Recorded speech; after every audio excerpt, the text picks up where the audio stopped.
Hi, y'all. Marveen here. Today, I'm with my friend Georgette. I'm here to help Marveen stay on topic. Today, we're going to discuss canapés from the hors d'oeuvres section of the Southern Cookbook, a 1951 classic. And I'll try to avoid veering too far into history and such. There is a proper way to do it, Marveen. You can provide a little background, but you don't need to go all the way back to the ancient Greeks putting little olives and octopus tentacle bits on pita chips as the first canapés. Okay, then, start with the word canapé. It's French for sofa.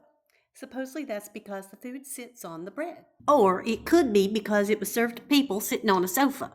Well, wait, what about all the people that eat hors d'oeuvres standing up? That was later in history. The canapés really came into fashion in London during the 1890s when chef Auguste Escoffier transformed the culinary scene at the Savoy Hotel. He served them as a pre-appetizer when guests were seated. In fact, it was just around then that it became acceptable for high society women to eat at restaurants in public. At that time, eating standing up was considered vulgar, like common unwashed street people. I'm confused. What does London have to do with it? I was about to say that the classic canapé came to be under the famous 19th century French chef Marie Antoine Carême, who was the first celebrity chef for kings and diplomats. He was the guy who invented the chef hat.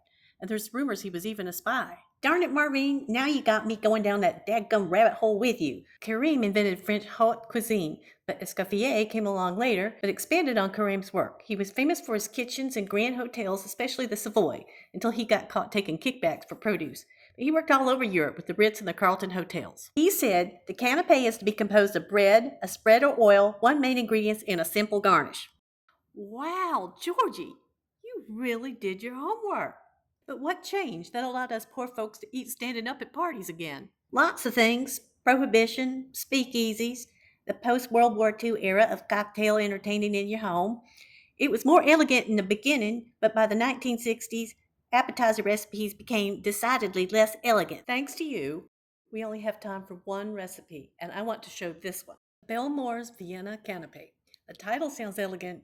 You think of Austria, but then you see what it really is. So what confuses me is the recipe first says allow one sausage per canapé, as if you just served it sitting there. Vienna sausages have to be brined in a jar of vinegar with a clove of garlic for at least 12 hours. But then it says they may be peeled and mashed and served as a spread. They used to tell us to peel the weenies for the babies so they wouldn't choke. We called them monkey weenies. Ugh.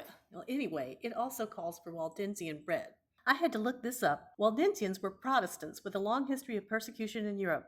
One group from northwest Italy settled in Burke County, North Carolina, in a colony called Valdese. They also are famous for producing women's hosiery. In all likelihood, the recipe just meant white sunbeam bread, because there was a big sunbeam bakery in Valdese. We'll delve into more canapé recipes next time. Bon appetit!